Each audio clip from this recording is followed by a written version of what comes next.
Hey, what's up, you guys? Xantho here, and I'm going to be posting an endgame, mid-game, endgame version on my PoB profile, PoB bin, for those that want it.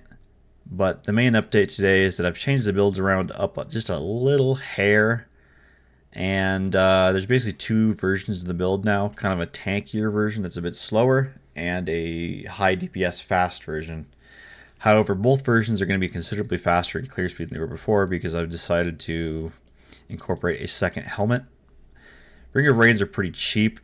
Hopefully they're going to be pretty cheap. I know there's actually quite a few people that are kind of committing to playing this build, so I'm not sure how cheap they're going to be, but it's still a relatively small chunk of the community that actually, like follows my YouTube, because my YouTube channel is pretty small in relative terms.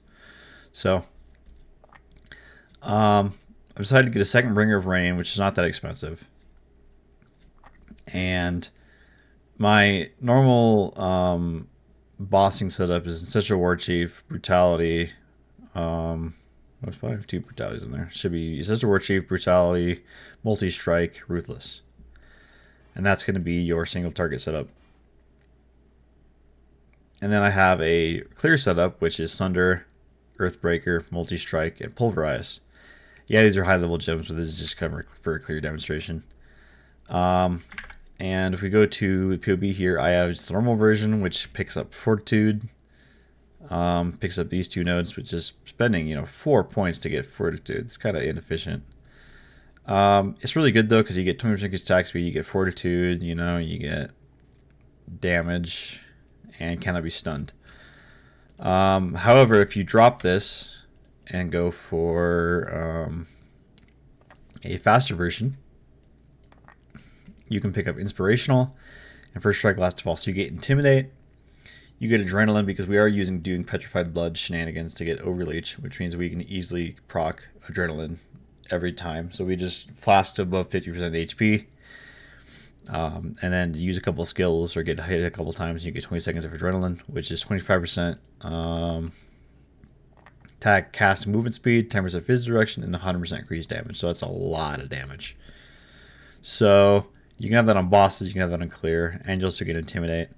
And Inspirational is just going to mega boost the aura effect of your banners, your pride, your blood and sand,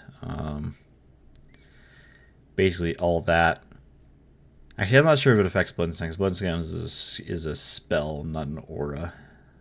So I'm not sure if that affects it, but either way, this is a monumental amount of damage. Look at this. 23% more damage by picking up Inspirational, which means we can actually drop the Life Reservation Efficiency Mastery here. We drop a couple other things and pick up Shamanistic Fury, which gives us a lot of totem placement speed, solid amount of damage, and buffs from active ancestor totems linger for 3 seconds, which is actually pretty big for clearing. Because now and again, you're going to place your Ancestor Protector totems on tough enemies. I mean, you don't really need to, but you can place your Ancestor Protector totems just to get a little bit more speed.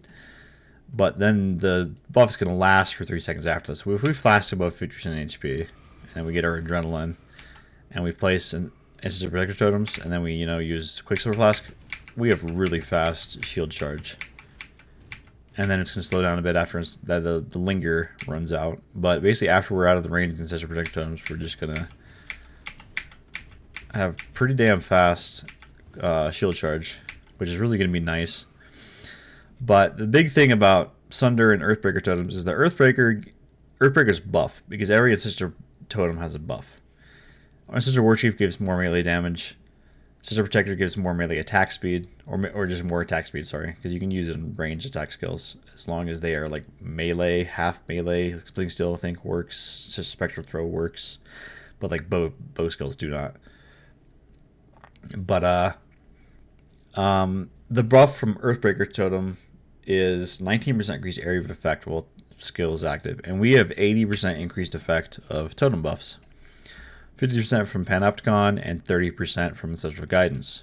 So this is like, I think the math works out to 34% increased AoE, and then we have 15% increased AoE from, where is it? Blood and Sand. Well, it's 14% because it's level 5. Once it hits level 6, it's 15% more area of effect in Sand Stance.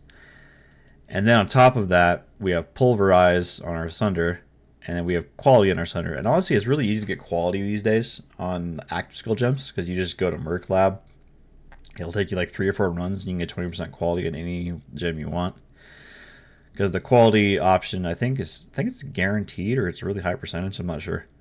I'll have to check out on that. But basically, last league, what I did to get some early currency was I just took Tornado Shot before Tornado Shot was nerfed, and I just ran a couple of Merc Labs, got a 20% qual, and sold it for like 10 plus C, like 4 or 5 hours into the league. So, that's really good. Yeah, Pulverize brings your AoE up a ton. Earthbreaker brings your AoE up a ton. Blood and Sand brings your AoE up a ton.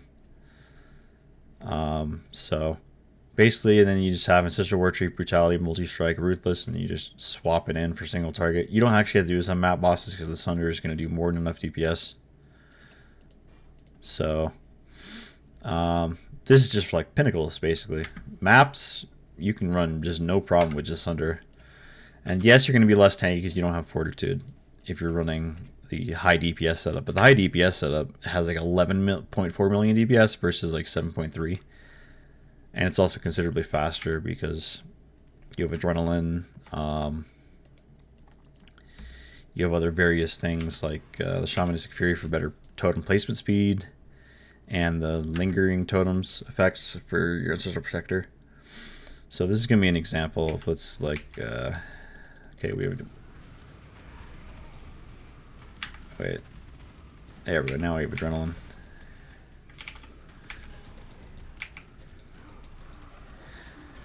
But this is way faster than before.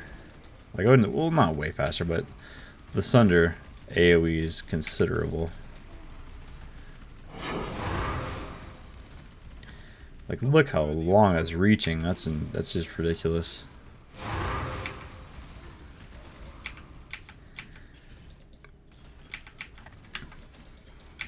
But as you can see, it's a little bit less tanky because we don't have Fortitude.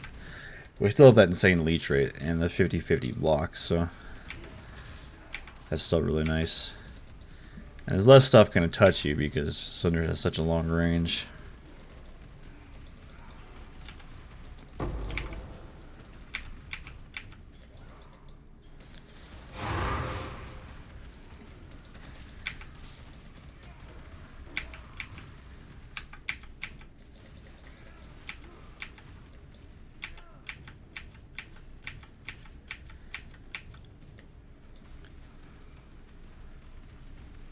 So let's switch over to Blood Stance.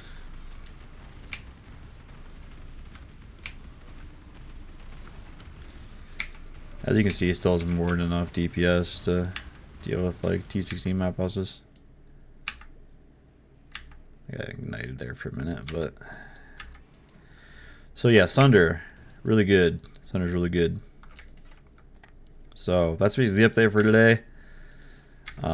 Much faster clear. Even on the lower DPS version, the tankier version, your clear is going to be immensely better by using Sunder and Earthbreaker in a separate helmet. But I am on the high DPS version, which means that when I'm bossing, I'm going to be doing like 11.4 million DPS instead of 7 point something. So considerably more DPS and also faster. But both versions of the build are going to be faster. So I'm going to put up 3 new versions of the build on the PoB bin. One is going to be the updated tanky version. One's going to be the updated fast version. And one's going to be the kind of mid-game, endgame version if you want to invest more gear into it. So that is the update for today, and peace out, you guys.